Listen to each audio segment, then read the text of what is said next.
Assalamualaikum warahmatullahi wabarakatuh. Alhamdulillahirrabbilalamin. Hari ini kita bertemu lagi dalam mata pelajaran fisika. Nah, sebelum kita memulai nih pembelajaran hari ini, Ibu mau tanya dulu nih sama kalian, gimana kabarnya kalian hari ini? Alhamdulillah, semoga kalian selalu dalam lindungan Allah Subhanahu wa taala dan semoga kalian semua selalu sehat walafiat. Amin. Nah, sebelum kita memulai pembelajaran kita hari ini, supaya pembelajaran kita lebih tambah berkah, lebih bermanfaat, nah kita awali dulu dengan pembacaan doa. Nah, baik, Ibu mulai ya. Bismillahirrahmanirrahim. Rabbishrah li sadri wa yassir li amri wahlul 'uqdatam min lisani yafqahu qawli. Amin. Alhamdulillah, hari ini kita akan belajar tentang fluida statis. Nah, buka bukunya halaman 137 ya. Nah, jadi tentang fluida statis. Nah, apa-apa aja yang akan dibahas? Yang pertama itu tentang massa jenis, kemudian tekanan fluida, terus ada hukum Pascal. Nah itu ya yang akan dibahas hari ini. Jadi yang akan dibahas hari ini tuh tidak begitu banyak, sedikit-dikit aja dulu karena kita nih yang dasar-dasarnya aja dulu ya untuk minggu ini. Untuk minggu berikutnya baru kita memasuki ke yang perhitungannya ya. Oke? Nah, baik. Nah, jadi karena materi kita hari ini nih cukup berat, ya walaupun hanya awal-awalnya aja nih belum memasuki perhitungan-perhitungannya, tapi kan ya lumayan cukup berat ya. Kita merilekskan otak dulu yuk supaya kita nanti lebih mudah nih untuk menerima pelajaran hari ini. Oke, jadi kita ice breaking terlebih dahulu. Nah, jadi seperti ini ice breaking kita hari ini peraturannya. Jadi kalian ikutin ibu ya. Nah, jadi tangannya seperti ini.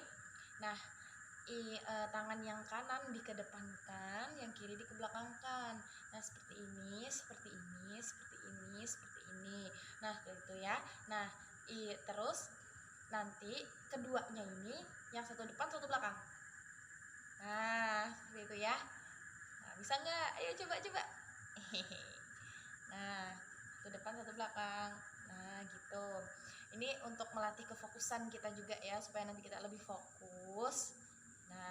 Nah jadi ayo sudah dicobakan semuanya. Nah, kalau dicoba sekarang kita lakukan itu dua kali, yang satunya lambat, yang satunya cepat. Oke, ikuti ibu ya. Ini yang lambat dulu ya. Depan, belakang, disatukan 1, 8 kali, 2, 3, 4, 5, 6, 7, 8. Itu yang lambat. Sekarang kita yang cepat, yang kedua nih. Yang kedua yang cepat itu 8 kali juga ya. Depan, belakang, kanan depan, kiri belakang. 1, 2, 3. 1, 2, 3, 4, 5, 6, 7, 8. Yeay. Nah, itu dulu ya ice breaking hari ini, karena ibu rasa itu sudah cukup. Karena hari ini kita juga waktunya singkat ya, ibu ada sedikit kesibukan, jadi kita agak cepat ya belajarnya hari ini. Oke? Nah, ya udah langsung saja nih kita masuki materi yang pertama. Kita lihat, terbuka juga ini. Nah, materi yang pertama itu ada tentang massa jenis. Nah, jadi kita kan belajar rumus-rumus dasarnya dulu nih. Nah, yang pertama ini massa jenis. Massa jenis itu diartikan sebagai perbandingan massa zat dengan volume zat. Nah, jadi perbandingan antara massa zat dengan volume zat. Nah, massa jenis itu dinyatakan dengan persamaan Rho sama dengan M per V. Nah, Rho ini keterangannya adalah massa jenis benda, satuannya kilogram per M kubik, terus M itu massa zat, satuannya kilogram, terus V itu sama dengan volume zat, satuannya meter kubik. Nah, Jadi dari rumus tadi itu dapat dilihat bahwa rho sama V, massa jenis sama volume itu berbanding terbalik. Nah, jadi misalkan rho-nya besar nih, berarti volumenya kecil. Nah, seperti itu. Dan begitupun sebaliknya, misalkan V-nya kecil, volumenya kecil, maka rho-nya besar. Dia tidak mau sama karena berbanding terbalik. Nah, selanjutnya itu kalau rho sama M sama massanya itu sebanding. Nah, misalkan rho-nya besar, maka M-nya pun juga besar. Sebaliknya juga, misalkan M atau massanya itu kecil, maka rho-nya juga kecil. Kenapa seperti itu? Karena tadi sebanding atau sama dengan. Seperti itu ya. Itu untuk penjelasan singkat mengenai massa jenis benda. Kemudian selanjutnya kita akan memasuki materi yang tekanan fluida. Nah, jadi fluida itu ternyata juga memiliki tekanan ya. Nah, fluida itu akan memberikan tekanan pada setiap bidang permukaan yang bersinggungan dengannya. Nah, jadi misalkan setiap bidang permukaan yang bersinggungan dengan fluida, maka fluida itu akan memberikan yang namanya tekanan. Nah, seperti itu.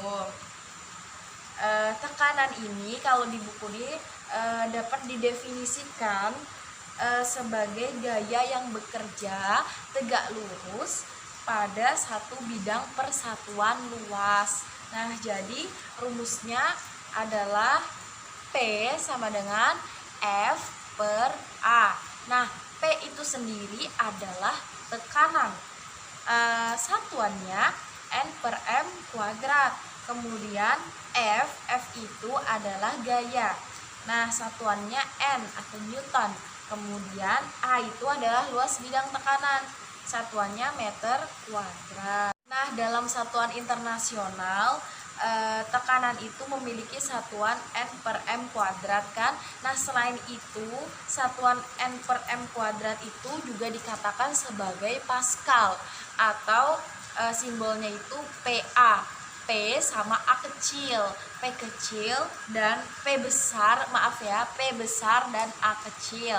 Nah, seperti itu. Nah, kita memasuki materi selanjutnya yaitu hukum Pascal. Nah, jadi di hukum Pascal ini menyatakan tekanan yang diberikan kepada fluida di dalam ruangan tertutup akan diteruskan ke segala arah. Contohnya apa? Contohnya itu yang sering kita dengar dalam buku-buku fisika dan dalam pembelajaran fisika yang lain, itu yang sangat familiar adalah dongkrak hidrolik. Nah, jadi di dalam dongkrak hidrolik itu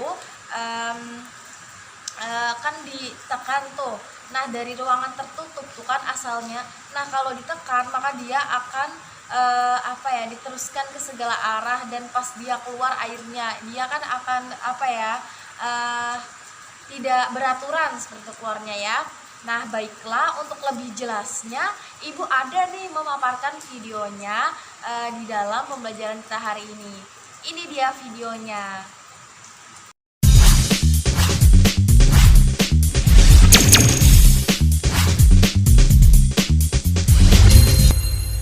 Wow, akhirnya aku tahu bagaimana mesin pengangkat mobil bisa mengangkat mobil. Padahal gaya yang diberikan tidak terlalu besar. Mesin pengangkat mobil terdiri dari dua tabung berhubungan dengan diameter berbeda yang diisi cairan. Gaya tekan pada pengisap pertama digantikan oleh udara. Ketika alat ini dioperasikan, udara bertekanan tinggi dialirkan ke reservoir. Tekanan tersebut diteruskan oleh zat cair ke penghisap kedua, sehingga diperoleh gaya angkat yang sangat besar yang dapat mengangkat mobil bahkan sampai ketinggian 1,5 meter. Sampai jumpa. Dapat kita ambil kesimpulannya di dalam buku ini, yaitu rumusnya adalah F1 per A1 itu sama dengan F2 per A2. Nah, sama dengan lagi yang A-nya itu kita jadikan jari-jari, jadi F1 per R1 kuadrat sama dengan F2 per R2 kuadrat. Kemudian ada lagi yang ketiga itu F1 per D1 kuadrat sama dengan F2 per D2 kuadrat. Nah, adapun keterangannya F1 dan F2 itu adalah gaya pada penampang 1 dan 2. Itu satuannya N atau Newton. Kemudian yang kedua A1 dan A2 itu luas penampang 1 dan 2. Kemudian yang ketiga R1 kuadrat dan R2 kuadrat adalah jari-jari penampang 1 dan penampang 2. Satuannya meter. Nah, kemudian yang ketiga ada D1 kuadrat dan D2 kuadrat, itu diameter penampangnya. Penampang 1 dan 2 satuannya adalah meter juga. Nah, alhamdulillah mungkin sampai sini dulu ya pembelajaran kita hari ini. Nah, mungkin itu dulu untuk pembelajaran kita hari ini. Semoga pembelajaran hari ini dapat bermanfaat dan dapat dipahami oleh kalian semua ya. Amin. Nah, adapun untuk tugas tidak seperti biasanya nih, kita tidak ada tugas untuk minggu depan.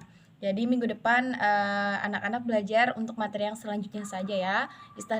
Istirahat dulu sekali dari tugas ya. Nah, baiklah. Sebelum kita mengakhiri pembelajaran hari ini, marilah kita berdoa menurut agama dan kepercayaan kita masing-masing. Berdoa mulai. Berdoa selesai. Baiklah, Ibu akhiri. Salah hilafnya mohon maaf. Sampai berjumpa minggu depan ya. Jangan lupa jaga kesehatannya. Terima kasih. Wassalamualaikum warahmatullahi wabarakatuh.